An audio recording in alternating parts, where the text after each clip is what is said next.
apa kabar anak-anak? Saya harap kalian tetap sehat ya, tetap semangat ya. Walaupun PJJ tidak boleh mengendorkan semangat kalian untuk terus belajar, untuk terus berkarya. Ingat, jangan lengah. 1,5 tahun, hampir 2 tahun kalian belajar dari jarak jauh. Kalau kalian berada di zona nyaman, tidak mau keluar dari zona nyaman, tidak mau belajar, tidak mau memanfaatkan waktu dengan menghasilkan karya, maka kalian tidak akan dapat apa-apa. Baik anak-anak, seperti yang saya janjikan kemarin bahwa hari ini kita akan belajar materi seni tari di kelas 8 semester 1, tetapi materi kedua ya. Kalau kemarin kita sudah belajar mengenai perkembangan atau sejarah perkembangan tari, maka sekarang kita akan belajar mengenai jenis tari menurut bentuk sajiannya. Oke ya. Apa itu jenis tari berdasarkan bentuk penyajiannya? Kita akan lihat dulu macam-macamnya ya. Ada tari bentuk tunggal. Kemudian ada tari berpasangan atau duet, dan yang ketiga adalah tari kelompok atau dan yang keempat adalah tari massal ya. Nah, kalau kita lihat pembagian ini didasarkan pada apa, anak-anak? Betul, pada jumlah penarinya. Kita akan lihat yang pertama, bentuk tari tunggal. Ya, namanya tari tunggal dilakukan oleh satu orang penari. Ya, dia menggambarkan objek tertentu atau menggambarkan figur tertentu. Nah, ketika kalian nanti menarikan tari secara tunggal, ada hal yang harus kalian persiapkan. Yang pertama adalah kalian harus memahami karakter dan tema tari tersebut. Apa tari yang kalian bawakan? Karakternya bagaimana? Temanya apa? Harus kalian pahami agar kalian bisa menampilkan tari tersebut sesuai dengan kaidah tarinya. Yang kedua adalah menguasai dan memahami ragam gerak yang sesuai dengan koreografinya. Hafal harus, dan yang kedua adalah menguasai dan mampu melakukan ragam gerak sesuai dengan koreografinya. Yang ketiga adalah menguasai irama dan ruang pentasnya. Kalian menari sendiri, tidak bisa melihat teman yang lain, sehingga kalian pun harus menguasai iramanya. Jangan sampai lupa, dan kalian juga harus menguasai ruang pentasnya. Dan terakhir yang tidak kalah penting dalam menarikan tari tunggal adalah kalian harus punya rasa percaya diri yang tinggi. Kalau tidak punya rasa percaya diri yang tinggi, tidak akan bisa melakukan dengan maksimal, bisa lupa dan sebagainya. Baik anak-anak, kemudian berikutnya adalah contoh tari tradisi yang ditarikan secara tunggal ya, bisa ditarikan secara tunggal, baik itu karakter putri, putra alus maupun putra tunggal. Contoh tari putri itu ada guyong, golek, pilot dan seterusnya. Putra alus ada Gamberanong, Gunung Sari, Pamungkas dan seterusnya. Putra gagah ada kuda-kuda, jemparingan, batu bandung, dan seterusnya. Masih banyak contoh yang lain. Ini hanya sebagian saja, dan kita lihat untuk gambarnya. Ya, untuk karakter putri yang tunggal itu ada tari gayung, tari pilot, kemudian putra alus itu ada cat, kemudian putra gagah ada bocoran dompet.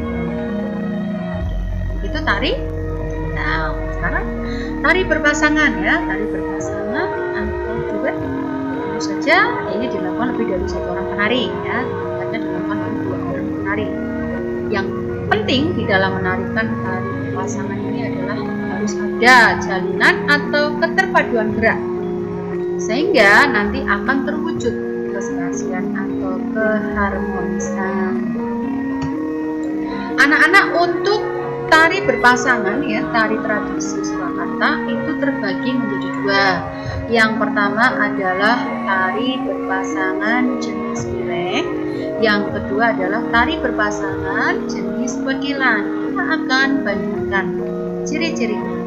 Apa yang membedakan?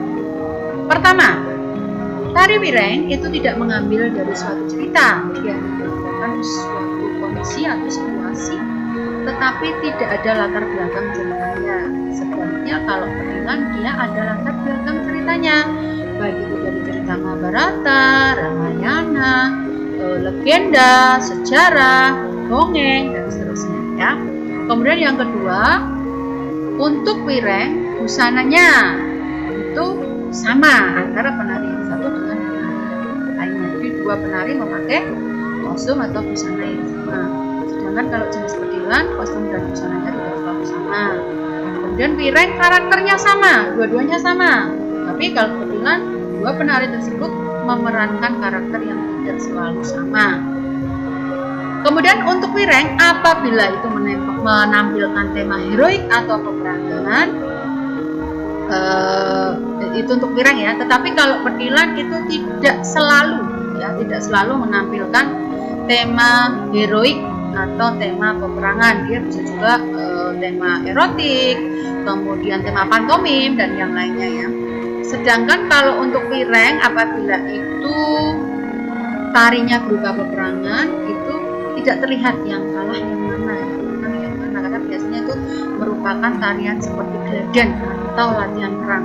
Sedangkan kalau petilan, karena ceritanya sudah jelas dari cerita apa, jadi jelas yang menang siapa, yang kalah siapa, sesuai dengan cerita yang diambil. Ya, ini contoh tari wireng putri. Ada wireng yang berarti dengan sahabat, kemudian putra-putra dan sahabat. Sedangkan untuk petilan putri ini ada Sri Kandi Mustomo ini. Untuk petilan putra dan putri juga ini contoh tarinya.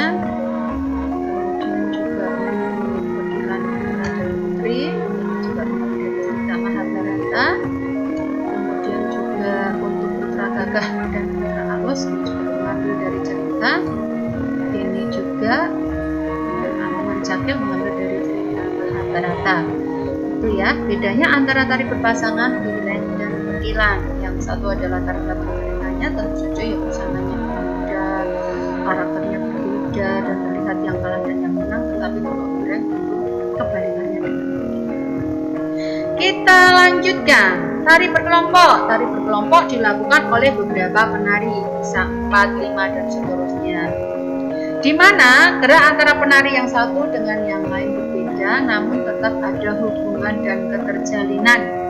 Tari berkelompok dalam tari tradisi terbagi menjadi dua. Yang pertama adalah tari kelompok tanpa dialog. Contohnya tari budaya, serinti, sengketa tari, yaitu tari-tari yang tidak menggunakan dialog, penarinya tidak mengucapkan dialog. Sedangkan yang kedua adalah tari berkelompok yang menggunakan dialog. Yang pertama contohnya wayang orang itu menggunakan dialog prosa atau percakapan. Sedangkan ada juga tari kelompok yang menggunakan dialog kembang. Contohnya adalah Langan Berian ya, dialognya diucapkan atau dilakukan. Ya, ini contoh tari berkelompok tanpa dialog yaitu tari budaya, kemudian tari serinti dan sendratari. Nah, siapa yang sudah pernah melihat sendratari? Sekarang tidak usah jauh-jauh ke Jogja, walaupun memang kalau ada kesempatan, ada biaya, silahkan kalian apresiasi sendratari di Jogja. Tetapi di Surakarta sendiri juga sudah sering dipentaskan sendratari yang rutin diperkenalkan ya. Tapi mungkin di masa pandemi ini belum bisa dilihat secara langsung, tapi kalian bisa mengikuti secara virtual. Cari informasinya tentang itu. Oke? Lanjut adalah tari berkelompok yang menggunakan dialog. Contohnya adalah wayang orang yang menggunakan dialog prosa atau percakapan. Sedangkan yang kedua adalah menggunakan dialog kembang, contohnya adalah Langan Berian. Ya, itu ciri-ciri tari berkelompok. Lanjut, yang terakhir adalah tari massal. Yang massal pasti dilakukan oleh banyak sekali penari dengan ragam gerak yang sama. Ingat ya catatannya, setiap tari tunggal bisa ditarikan secara massal. Ya, setiap tari tunggal bisa ditarikan secara massal, kecuali yang menggambarkan seorang tokoh. Contoh tari gambyong itu bisa ditarikan satu orang, tapi juga bisa ditarikan semua orang. Tari prajurit misalnya, prajuritan bisa ditarikan oleh satu orang, tetapi juga bisa ditarikan oleh banyak sekali orang. Ya. Jadi setiap tari tunggal bisa ditarikan secara massal, kecuali yang menggambarkan seorang tokoh. Contoh Mojo yang bisa ditarikan orang, tidak bisa ditarikan banyak orang, kecuali memang itu ada maksud-maksud tertentu, kepentingan tertentu. Tapi secara pakem ya tidak bisa, namanya tokoh hanya satu tokoh saja. Ya, itu tari masal. Ini contohnya yang sudah dilakukan oleh teman-teman atau kakak-kakak kelas kalian. Ini adalah dokumentasi tari gambyong pada Hari Tari Dunia kalau tidak salah tahun 2018 ya. Sebelum pandemi, setiap sekolah mengirimkan penari gambyong dan kita menari di jalan raya. Luar biasa, juga menjadi rekor ya untuk Hari Tari Dunia. Kemudian ini yang terakhir sebelum pandemi terjadi, kita juga mementaskan tari jarana. Tari jarana 5 Sunda sendiri atau di Bandung sendiri juga tidak kalah ketika Hari Tari Dunia, mereka juga mementaskan tari merak secara massal. Ya, itu anak-anak materi kita yang kedua ya, mengenai jenis tari menurut bentuk penyajiannya. Saya berharap ketika kalian sudah mempelajari tari ini akan menambah hasanah kalian, kecintaan kalian terhadap tari tradisi. Betapa luar biasanya tari tradisi kita, betapa kayanya ya, dan banyak sekali hal-hal yang kita pelajari dari tari tradisi. Yang jelas bahwa tari tradisi ini adalah satu kekayaan yang harus kita pelihara. Jangan sampai orang luar, anak-anak bule, anak-anak barat yang lebih menguasai ya. Dengan seperti ini kalian akan bisa mencintai tari tradisi kalian. Syukur-syukur melakukan, tapi paling tidak kalian mengetahui, oh ternyata Indonesia, Surakarta memiliki kekayaan tari tradisi sekali. Baik, terima kasih anak-anak. Sekian pembelajaran pada hari ini. Kita ketemu lagi di pembelajaran selanjutnya. Jangan lupa selalu like, subscribe, dan jangan lupa juga komen mata pelajaran apa yang ingin kalian dengarkan. Request saja, nanti kita akan ulas di sini dan kita upload di sini. Terima kasih sekali lagi. Kurang lebihnya mohon maaf. Assalamualaikum warahmatullahi wabarakatuh. Salam.